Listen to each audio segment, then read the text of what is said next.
kita mulai melihat bahwa kalau kita perhatikan dalam satu minggu ini, spot shot yang diberikan pada Prabowo itu sangat lebar besar. Artinya ada harapan dari rakyat. Bahkan Prabowo terbawa di dalam semacam megalomania bahwa dia akan berpihak pada rakyat. Dan mungkin juga Pak Prabowo merasa bahwa dia harus jadi sosialis pertama di Asia itu. Karena itu gabung dengan BRICS. Dia jadi sosialis pertama di Asia, karena itu makan siang harus ada di situ. Tapi tiba-tiba kepentingan rakyat itu dibatalkan oleh ide beliau lagi yang saya dengar di Twitter lewat Raja Antoni bahwa IKN itu akan diteruskan. Ya, orang yang belajar ekonomi tahu bahwa nggak di mana argumen kelayakan dari segi anggaran. Ambisi itu pasti dibatalkan oleh APBN. Nah, kita mulai berpikir bahwa yang tadi disinyalir oleh Pak Tata itu, mulai ada blocking di dalam kabinet ini yang diarahkan secara sangat sublim oleh presiden sebelumnya. Saya tetap menduga bahwa akan ada keretakan di dalam kabinet. Saya tetap menduga bahwa dengan cara apapun, ide untuk menghasilkan gambaran besar yang dibayangkan oleh Pak Prabowo tidak bisa diserap oleh otak-otak kecil yang ada di dalam kabinet. Itu intinya tuh. Dan desain-desain awal ini mulai menunjukkan bahwa mulai ada keretakan. Jadi sebelum kita masuk pada halusinasi kabinet, kita pastikan bahwa kita ingin menghasilkan kembali Indonesia yang berpikir.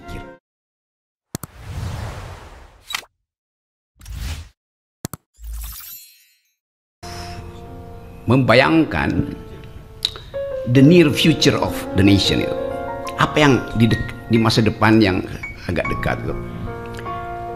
Sebelum kita ngomong itu, saya pergi ke Blue Ridge Mountain di Virginia, hiking di situ karena ada lagu yang saya suka itu, Country Road. Jadi lagu itu karena saya suka dari awal SMA, universitas, sebagai lagu pendaki gunung, saya pastikan mau datangi tempat itu. Akhirnya saya bertemu West Virginia, ada Blue Ridge Mountain, dan ada Shenandoah River itu. Sungai yang kemudian mungkin dia mengalir dari Virginia tembus nyatu dengan sungai yang ke New York itu. Jadi di situ saya mempelajari asal usul perbudakan di Amerika tuh. Di situ pertama kali budak-budak itu dikumpulkan di sebuah port di pelabuhan sungai yang panjangnya mungkin 200 meter lebarnya itu. Di situ ada museum yang mengingatkan kita tentang manipulasi hak asasi manusia, tentang upaya orang kulit putih ini untuk menganggap bahwa kalian itu hanyalah barang the African, yang kemudian American African ini. Jadi ide itu juga menunjukkan bahwa ada tanggung jawab dari dunia beradab untuk minta maaf pada mereka yang disakiti hanya karena peristiwa politik itu. Arogansi Amerika masih ada sekarang. Arogansi itu kemudian dianggap sebagai pelindung dari arogansi Israel. Arogansi itu ada di dalam bentuk ekonomi. Arogansi itu juga muncul di dalam bentuk ideologi itu. Tetapi oke, kita anggap bahwa semua orang Amerika sebetulnya diaspora. Diaspora dari seluruh negeri di dunia ini. Oh, nggak ada yang origin ya di Amerika. Yang memungkinkan kita merasa bahwa Amerika itu adalah negara di mana semua orang bisa berpikir apa aja dan tidak ada tuntunan ideologi selain Declaration of Independence itu. Jadi waktu itu saya membaca bahwa Amerika negara yang menghidupkan ide demokrasi justru karena di situ ada pengalaman historis yang panjang tentang perbudakan.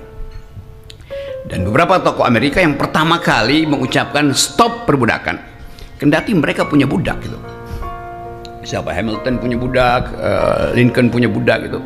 Jadi saya mencoba memahami kenapa misalnya orang semacam Tocqueville, siapa nama lengkapnya itu, Refli Harun, Alexis Tocqueville, yang menulis buku yang Demokrasi in Amerika. Ada Profesor Kusnul sini, menemukan bahwa demokrasi itu adalah habits of the heart. Demokrasi itu datang dari kebiasaan manusia itu untuk menghasilkan peradaban kesetaraan itu. Nah, kita pada waktu itu saya coba menganggap bahwa kita harus hasilkan kembali regain demokrasi di Indonesia. Lalu saya ketemu Tata, ketemu almarhum Aji, beberapa tokoh, Fahmi segala macam. Lalu sebelum saya berangkat pulang ke Indonesia, masih mampir dulu muter-muter Amerika itu, kita ngopi di warung kopi, kebanyakan warung kopi Yahudi lah di situ, di Nyok itu bega ngopi-ngopi. Lalu kita pikirkan apa yang bisa mengikat kita supaya ide tentang Indonesia yang berpikir, ide tentang Indonesia berkeadilan, ide tentang Indonesia yang percaya pada persaudaraan bisa diaktifkan segera tuh. Tentu bagaimana mungkin itu banyak betul intelektual di Amerika, di seluruh dunia. Kita bilang, kita bikin aja forum tanah air tuh.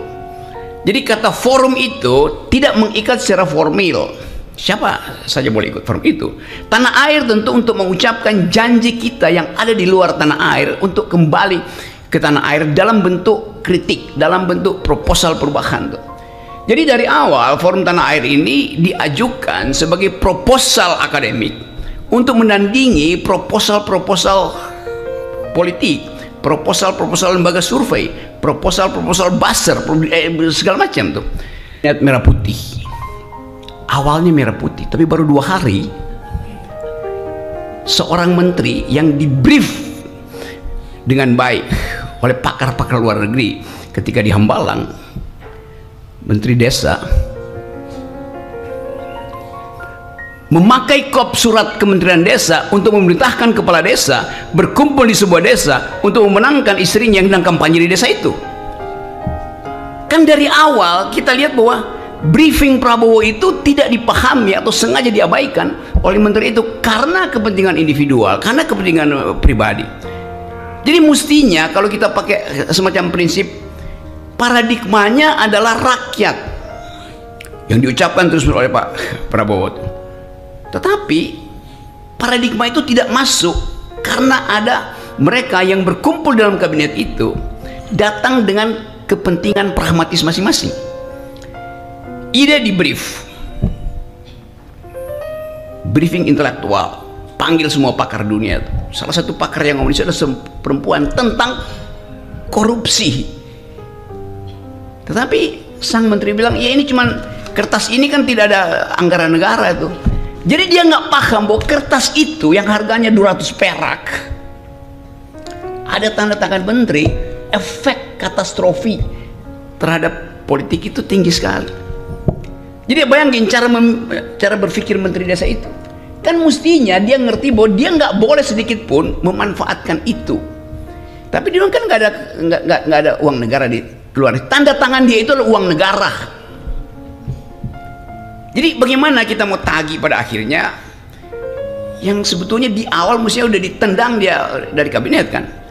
Jadi konsistensi itu yang tidak ada tuh. Nah itu kita mulai melihat bahwa kabinet ini dari merah putih mulai jadi merah pucat. Kita mulai melihat bahwa kalau kita perhatikan dalam 1 minggu ini, spot shot yang diberikan pada Prabowo itu sangat lebar besar. Artinya ada harapan dari rakyat. Bahkan Prabowo terbawa di dalam semacam megalomania bahwa dia akan berpihak pada rakyat. Dan mungkin juga Pak Prabowo merasa bahwa dia harus jadi sosialis pertama di Asia itu. Karena itu gabung dengan BRICS. Dia jadi sosialis pertama di Asia. Karena itu makan siang harus ada di situ. Tapi tiba-tiba kepentingan rakyat itu dibatalkan oleh ide beliau lagi yang saya dengar di Twitter lewat Raja Antoni bahwa IKN itu akan diteruskan. Ya orang yang belajar ekonomi tahu bahwa nggak di mana argumen kelayakan dari segi anggaran. Ambisi itu pasti dibatalkan oleh APBN. Nah, kita mulai berpikir bahwa yang tadi disinyalir oleh Pak Tata itu, mulai ada blocking di dalam kabinet ini yang diarahkan secara sangat sublim oleh presiden sebelumnya. Saya tetap menduga bahwa akan ada keretakan di dalam kabinet. Saya tetap menduga bahwa dengan cara apapun, ide untuk menghasilkan gambaran besar yang dibayangkan oleh Pak Prabowo tidak bisa diserap oleh otak-otak kecil yang ada di dalam kabinet. Itu intinya tuh. Dan desain-desain awal ini mulai menunjukkan bahwa mulai ada keretakan. Jadi sebelum kita masuk pada halusinasi kabinet, kita pastikan bahwa kita ingin menghasilkan kembali Indonesia yang berpikir.